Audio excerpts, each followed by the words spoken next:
Red League Podcast. Tell your friends, tell your neighbors, tell your family, tell your haters. Available on Anchor, Spotify, Google Podcasts, Apple Podcasts, Radio Public, Good Pods, Pocket Cast, Breaker, and Stitcher. At Red League Podcast on Facebook, YouTube, Instagram, TikTok. At Red League Pod on Twitter. Episode 110. Available now. Yo, whether you watching this from Facebook, Twitter, click the link in my Instagram, or YouTube itself. What the fuck is up, world? So I just watched Guardians of the Galaxy Volume 3, the 32nd movie in the Marvel Cinematic Universe, obviously the third Guardians of the Galaxy movie. It stars Chris Pratt, Zoe Saldana, Dave Bautista, Karen Gillan, Vin Diesel, Bradley Cooper, Pom Klementieff, Sean Gunn, Maria Bakalova, Chukwudi Iwuji, Will Poulter, Elizabeth Debicki, and it is directed by James Gunn, who has directed Slither, Super, Guardians of the Galaxy Volume 2, and The Suicide Squad. So, this is a post-Endgame, post-Thor Love and Thunder Guardians of the Galaxy. There is an attack. If you've seen the Christmas special, you know, to an extent, what location comes under attack, and the results of that attack need to be righted, and there is a new mission.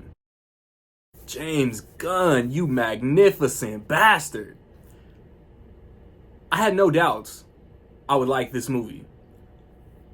This being my most anticipated movie, kind of exceeded all expectations.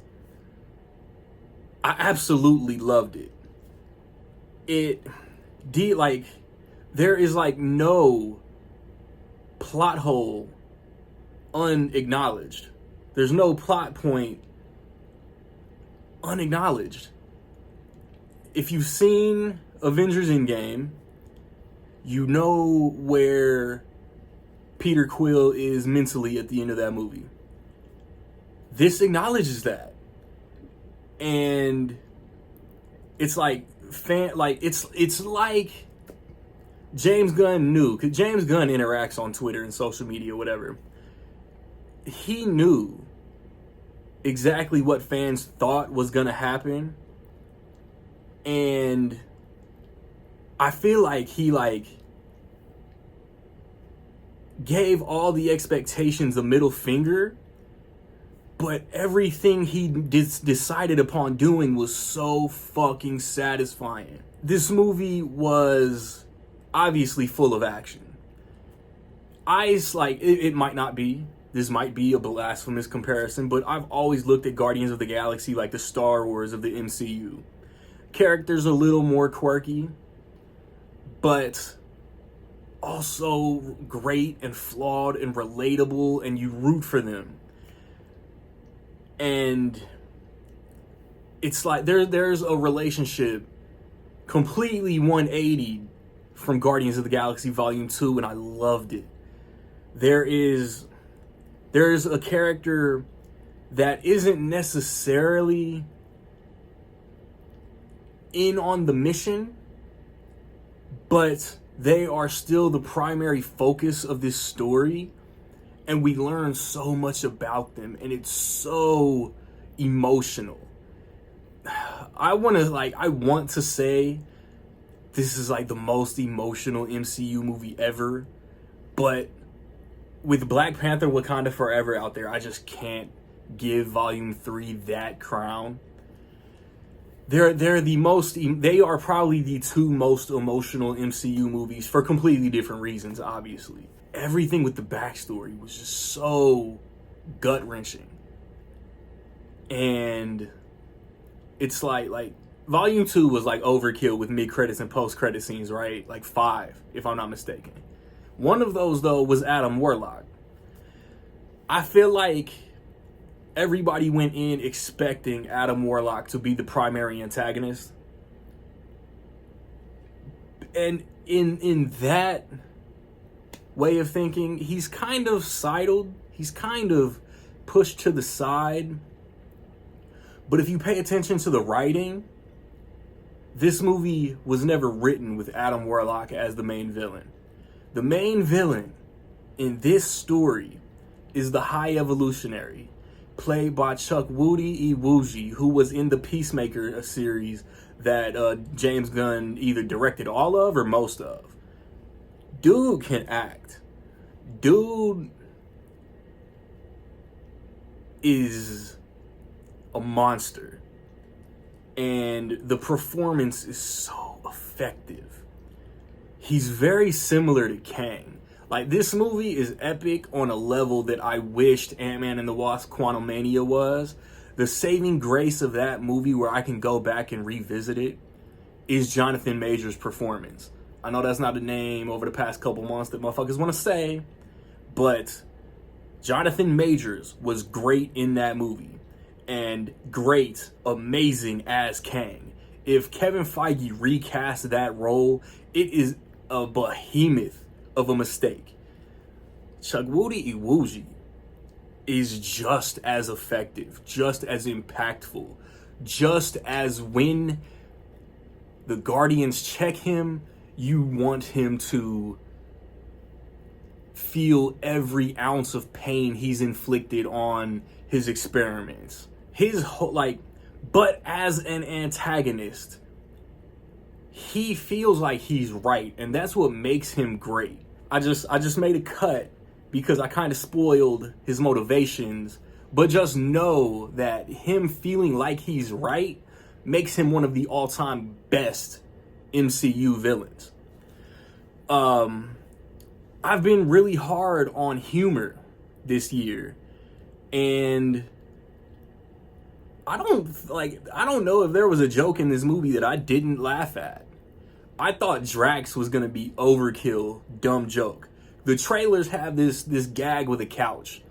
The TV spots, the trailers, wherever I saw the shit, I didn't laugh. I was like, bro, that's kind of lame. But in the narrative flow of the story, it's hysterical.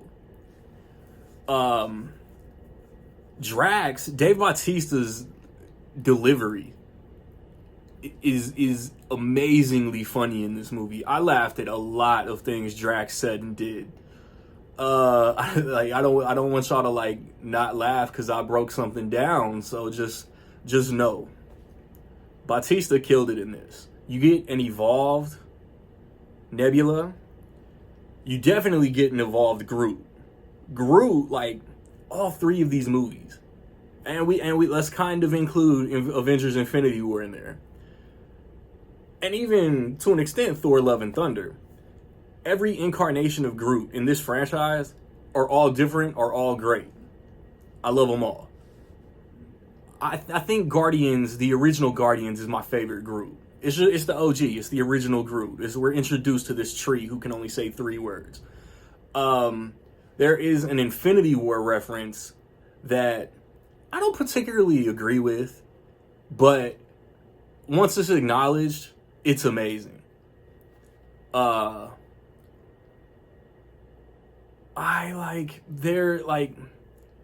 Adam Warlock thing is probably the only thing that I can kind of maybe say is a complaint. It's not a complaint. He was never written to be the main antagonist. The soundtrack bangs, slaps, as the kids say. The cinematography, this might be the most well-shot movie of these 3. But when the first 2 look so beautiful, that's so hard to say. I liked Ronan. I liked Ego. It can be argued High Evolutionary is the best villain. I don't want recency bias. I don't want fresh out of the theater, new movie goggles. But man, the Guardians of the Galaxy trilogy is the best trilogy in the MCU. Let's not hold a candle. The Iron Man trilogy is not even close. The first one's great. The second one is good. The third one was amazing, and that twist sank it to the bottom of the ocean. The Captain America trilogy is the closest. The first Avengers is still the most underrated movie in the MCU. The Winter Soldier and Civil War are still 2 of my top 5. The Thor trilogy, The first one is good. The second one is the Thor. Never mind. So I'm not even going to edit this out. Thor's not a trilogy anymore. Spider-Man trilogy is very, very strong. I don't think it's better than Captain America. Homecoming is really good. Far From Home is really good. People shit on it for whatever reason, and No Way Home is No Way Home. The Guardians, like, I get, like, here it comes.